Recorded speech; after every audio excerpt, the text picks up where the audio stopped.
Hi, my name's Cody Carlson, and I've noticed there are lots of travel shows where comedians are flying around the world, staying at nice hotels, and eating at fancy restaurants. Well, this made me want to start my own travel show. The problem is, as a young comedian, I have no money or health insurance. So I decided, how about a young broke comedian with no health insurance, does a travel show for the average traveler. I typically travel to other places in my mind through meditation, but for episode 1, I couldn't think of a better place to start than my home of New York City.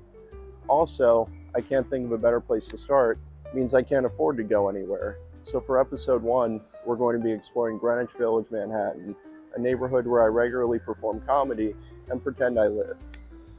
I frequently need to withdraw cash in Lower Manhattan to pay to perform at open mics for stand-up.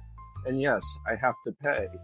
A lot of open mics will require you to pay $5 cash to perform or buy a drink from the bar to perform. I saw one open mic requires you to be a part of the LGBTQ plus community. It's like, what, now I need to buy one item and blow a guy? My point is that a lot of Lower Manhattan ATMs have crazy withdrawal fees. However, if you're ever at the West 3rd Street 7-Eleven in Greenwich Village, there are no withdrawal fees. A lot of times people visiting New York struggle to find public bathrooms, and a lot of businesses require them to be reserved for customers. However, if you're in Washington Square Park, you can always use the public restrooms here. I've used these bathrooms a couple of times, once to pee before a show, and another time when buying marijuana at 9 in the morning. The guy who sold me weed also tried selling me crack, to which I responded, "Stop following me." So, if you ever need crack, weed, or a bathroom, this place checks all the right boxes. We're here at Carbone, one of New York City's most happening restaurants. And why are we not inside? It's because I can only afford to stand outside.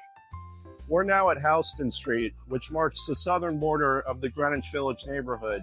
And yes, it's pronounced Houston, even though it's spelled like Houston. So have fun explaining that to your out-of-town relatives while they look at you like you're a complete idiot. We are now at the East Village AMC movie theater. And yes, this is in the East Village and not Greenwich Village, but this is also a free show. So, I can't fly first class to Europe like some comedians on travel shows. However, I can flex with my AMC A-list membership. For example, at a lot of AMC New York theaters, they'll have 2 concession lines, one for members and one for non-members. Who needs health insurance when you can see up to 3 movies a week?